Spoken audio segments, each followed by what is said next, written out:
दोस्तों, आज मैं आप लोगों को बताने जा रहा हूँ दुनिया का सबसे तगड़ा जहर।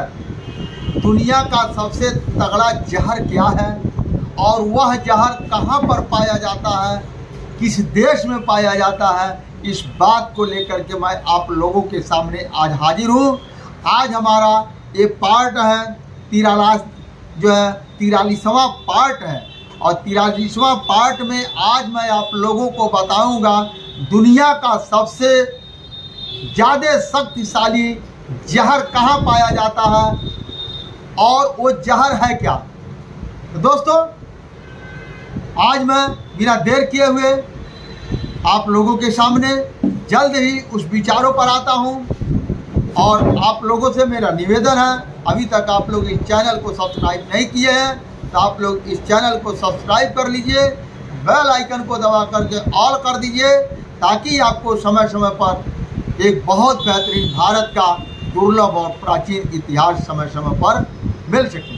तो दोस्तों, आज मैं आप लोग बताने जा रहा दुनिया का सबसे शक्तिशाली जहर कहाँ पाया जाता है, किस देश में पाया जाता है और वो जहर है क्या। ये इस बात को लेकर के आज मैं आप लोगों के सामने आज उपस्थित हूँ। दुनिया का सबसे शक्तिशाली जहर जो है हमारे भारत के अंदर पाया जाता है और वह है क्या, जाति व्यवस्थाओं का जहर। यानी भारतीय लोगों को आपस में मेल जोल ना बने, भारतीय लोग एक ना रहें, ये दुनिया का सबसे शक्तिशाली सबसे खतरनाक जहर है। और जिस देश में इतना खतरनाक जहर हो, जाति व्यवस्थाओं का जहर हो, वो सोचिए वह देश नहीं, वह देश कभी आबाद नहीं होगा, वो देश बर्बाद ही रहेगा। तो मैंने आपको बताया दुनिया का सबसे शक्तिशाली जहर कहाँ पाया जाता है और वो क्या है, वो भारत में पाया जाता है। वो है जाति व्यवस्थाएं, जिसको यूं कहा या शंकराचार्य नाम का व्यक्ति जो भारत के अंदर में जो मुख्य 4 मठ था, उस मठों के ऊपर कब्जा करके उन्होंने जाति व्यवस्थाएं ले आया और मनुस्मृति एक संविधान लिखा गया जातियों के दायरे में, जो कि पूरी दुनिया में ऐसा कहीं नहीं पाया जाता है। क्योंकि भारत के अंदर जूता सीने वाला मोची कभी भारत का प्रधानमंत्री नहीं बना। भारत के अंदर जूता सीने वाला मोची कभी भारत का प्रधानमंत्री नहीं बना। भारत के अंदर चमड़ा रंगने वाला आदमी कभी भारत का प्रधानमंत्री नहीं बना। भारत के अंदर गंदगी साफ करने वाला, इसको भंगी कहा जाता है, वो नहीं बना। क्योंकि ऐसा जहर घोल दिया गया है, ये नीच जाति होकर के उस प्रधानमंत्री की कुर्सी पर कैसे बैठेगा, ये देश के लिए बड़ी शर्मनाक की बात है। जिस देश में ऐसा भाषा लाया जाता है, जिस देश में ऐसी व्यवस्थाएं की जाती है, वह देश के लोगों को, कुछ चंद लोगों के लिए ये व्यवस्थाएं लागू किया जाता है और उनके धंधे के लिए लागू किया जाता है। क्योंकि ऐसी व्यवस्था, ऐसा इतना तगड़ा जहर पूरी दुनिया में कहीं नहीं है। मैं आप लोगों को एग्जाम्पल देता हूँ, इब्राहिम लिंकन कभी अमेरिका के राष्ट्रपति हुआ करते थे। इब्राहिम लिंकन कभी अमेरिका के राष्ट्रपति हुआ करते थे। उनके पिताजी और वो क्या करते थे, जूता सिलने का कार्य करते थे। इब्राहिम लिंकन और उनके पिताजी जूता सिलने के लिए सिलने का काम किया जाता था और ऐसे एक जूता सिलने वाला अमेरिका का राष्ट्रपति बना इब्राहिम लिंकन। क्योंकि वहाँ जाति व्यवस्थाएं नहीं था, इसलिए वहाँ पर एक जूता सिलने वाला भी इब्राहिम लिंकन देश का एक शासक बना और उन्होंने अपने देश को बेहतर ढंग से चलाया। दूसरा, एक दुनिया का सबसे बड़ा वैज्ञानिक जो हुए, जिन्होंने जहर को मारने की खोज किया, जहर को मारने का खोज किया, जहर का तोड़ निकाला, वह कौन थे, लुई पाश्चर। लुई पाश्चर एक महान ऐसे वैज्ञानिक हुए जिन्होंने जहरीले जानवर को काटने पर वह ठीक कैसे होगा, उसका तोड़ उन्होंने जहर का एक तोड़ खोज करके निकाला। लुई पास्चर, जो कि उनके पिता चमड़ा रंगने का कार्य करते थे और चमड़ा को छील करके उसको साफ करने का कार्य करते थे, ऐसा आदमी वह दुनिया का एक ऐसा वैज्ञानिक बना। दोस्तों, ये है दूसरे देश की बात है। हमारे भारतवर्ष में आप लोग जानते हैं कितना जाति व्यवस्थाएं परिपक्व है, क्योंकि हम आपस में एक समुदाय होकर के भी 7, 8, 10 भागों में विभाजित है, हम आपस में भी नहीं मिलते हैं। इतना परिपक्व कर दिया गया भारतवर्ष को, इतना परिपक्व कर दिया गया भारतवर्ष को जातियों में, ताकि भारतवर्ष के लोग आपस में लड़ते रहें और चंद चालाक लोगों का रोजी रोटी चलते रहे।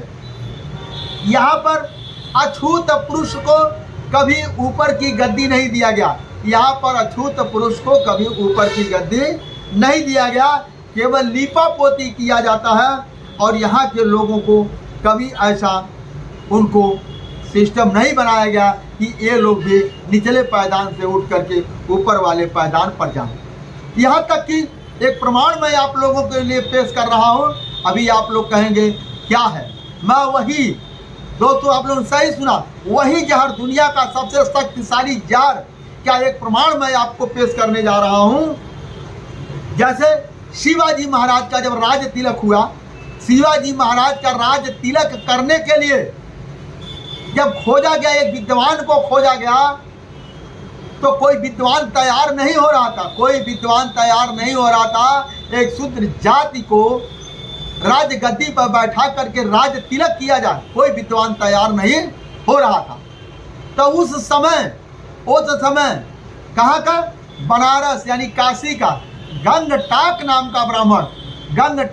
का ब्राह्मण तैयार हुआ उनको राज तिलक करवाने के लिए। गंगटाक नाम का ब्राह्मण वो तैयार हुआ राज तिलक करवाने के लिए। तो उन्होंने राज तिलक कैसे करवाया, क्योंकि वो छोटी जात के थे, शिवाजी महाराज छोटी जात के थे, और गंगटाक नाम का ब्राह्मण ने अपने पैर के अंगूठे से उनके ललाट पर तिलक लगा करके उन्होंने राज तिलक करवाया। ये आप लोगों के सामने है, ये सत्य है, इसको कोई झुठला नहीं सकता। आप इतिहास के पन्ने में जाएंगे तो ये बात पाएंगे। ये है भारत की व्यवस्थाएं। एक राजा को भी शूद्र मान करके और उसे एक ब्राह्मण ने पैर के अंगूठे से उनको तिलक लगाया। क्या हुआ, कैसे वो हाथ से नहीं छू सकता, इतनी छुआछूत, इतना तगड़ा जहर कि वह गंगटाक नाम का ब्राह्मण उनको, राजा को, शिवाजी महाराज का, जो भारत का एक बहुत बड़ी शक्ति थी, जिन्होंने भारत के लिए अपने कुर्बानी को दिया, ऐसे महान शख्सियत राजा का जब राज तिलक होता है, बड़ी शर्म की बात है, बड़ी बेशर्मी की बात है कि गंगटाक नामक ब्राह्मण उनको अपने पैर के अंगूठे से राज तिलक करता है। तो दोस्तों, आप लोगों ने सुना कि भारत के अंदर जाति व्यवस्थाओं का जहर कितना तगड़ा है और कितना परिपक्व है। क्या आप लोग चाहते हैं ये व्यवस्थाएं बनी रहे? अगर आप लोग चाहते हैं यह व्यवस्थाएं बनी रहे, या आप लोग चाहते हैं ये व्यवस्थाएं खत्म हो, तो आप लोग कमेंट बॉक्स में अपना यह बात, अपना विचार, अपना सुझाव अवश्य दीजिएगा।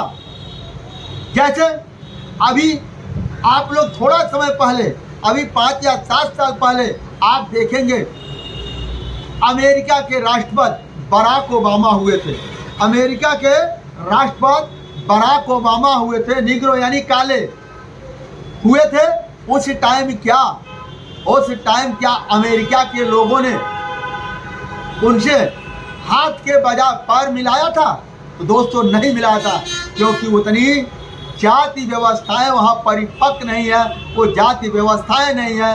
क्योंकि एक जो निग्रो नाम का यानी बाहर का रहने वाला, अफ्रीकन रहने वाला, वो जब वहाँ का राष्ट्रपति बनता है तो वहाँ के लोग भी उनसे केवल हाथ मिलाए, लेकिन कभी किसी ने पैर